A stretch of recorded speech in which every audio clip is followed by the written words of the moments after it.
आज हम पढ़ेंगे स्वर के बारे में। किसके बारे में पढ़ेंगे? स्वर किसे कहते हैं? जब हम लोग हिंदी की कक्षा में आते हैं और हिंदी पढ़ना शुरू करते हैं, जब आप लोग कक्षा 1 में गए थे तो पहले क्या पढ़ाना चालू किया था सर ने? स्वर ना, यही तो यही पढ़ाना चालू किया था ना। आ से अना, रा से आम, इसी को क्या बोलते हैं? स्वर कहते किसे हैं? ऐसे वर्ड या ऐसी ध्वनियां जिनका उच्चारण करते समय हमें किसी दूसरे वर्ड की सहायता नहीं लेनी पड़ती, उन्हें स्वर कहते हैं। जैसे हम अ बोलते हैं तो अ बोलते वक्त हमें किसी और वर्ड की सहायता नहीं लेनी पड़ती है। साक्षी इधर देखो बेटा, क्या कहते हैं? हम अ बोलते हैं तो क्या करते हैं? अ बोलते वक्त हमें किसी और वर्ड की सहायता लेनी नहीं पड़ती है। यानी जिन वर्डों का उच्चारण स्वतंत्र रूप से करते हैं उन्हें हम क्या कहते हैं? स्वर कहते हैं। हमारे हिंदी वर्णमाला में स्वर कितने होते हैं? 11। कितने होते हैं? 11। अगर आपसे किसी ने पूछा कि स्वर कितने होते हैं तो आप क्या बताओगे? 11। क्या बताओगे? 11। 13 तो नहीं बताओगे? No ma'am. अच्छा, लिखा तो हमने 13, हम लोग पढ़े भी 13 है, तो फिर 11 की। चलो देखते हैं। आ, ये क्या है? बड़ा आ, ये छोटी ई, ये बड़ी ई, ये और ये क्या है? री, और ये बड़ा है, ये ओ, ये आ। ये हमारा औ तक ही स्वर है, ठीक है। ये दोनों हैं अयोग वाक्य। क्या नाम है इनका? अयोग वाक्य। ये अयोग वाक्य क्यों है?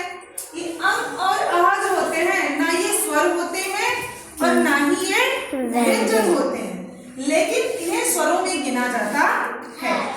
अच्छा, ये अयोग वाक्य जो स्वर होते हैं, अंग का नाम है अनुस्वार। क्या नाम है? अनुस्वार।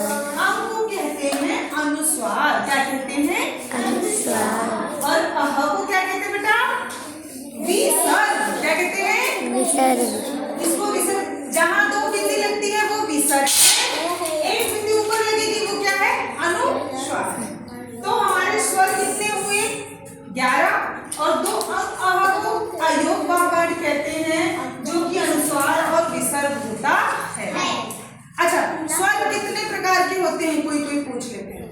तो स्वर को कई भागों में कई तरीकों से बांटा गया है, पर आप लोग ये जानिए, जैसे हम लोग छोटा आ, ये देखो छोटा अ, छोटी ई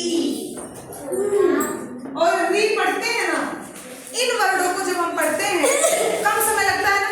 आ को पढ़ने में ज्यादा समय लग रहा है कि अ को ज्यादा पढ़ने में समय लग रहा है? पढ़ते हैं आ को पढ़ने में समय लग रहा है कि अ को?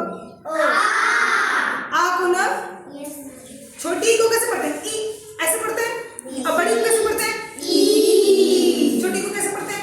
ई। अब बड़ी को कैसे पढ़ते हैं? ई। छोटा को कैसे पढ़ते हैं? ऊ। अब बड़ा को कैसे पढ़ते हैं? ऊ। किस में ज्यादा समय लग रहा है? बड़ा ऊ में, है ना?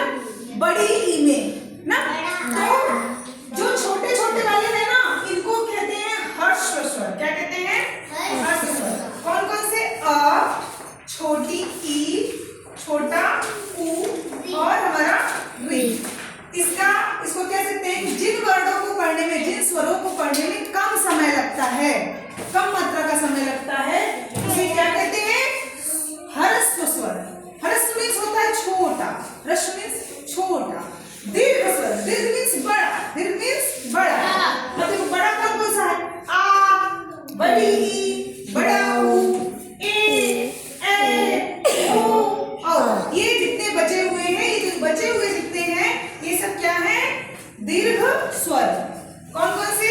आ, बड़ी ई, बड़ा ऊ, ए, ओ, अ। इनको पढ़ने में ज्यादा समय लगता है ना, इसलिए ये दीर्घ स्वर है।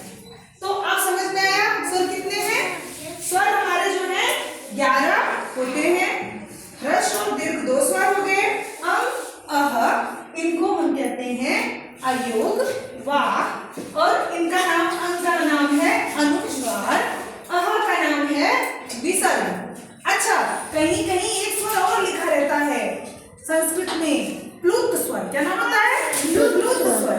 लिखा था ना एक बार किताब में, तो मैं उसके बारे में बताती। प्लुत स्वर जो होता है वो लिखा नहीं जाता, वो वर्डों में यूज तो नहीं किया जाता।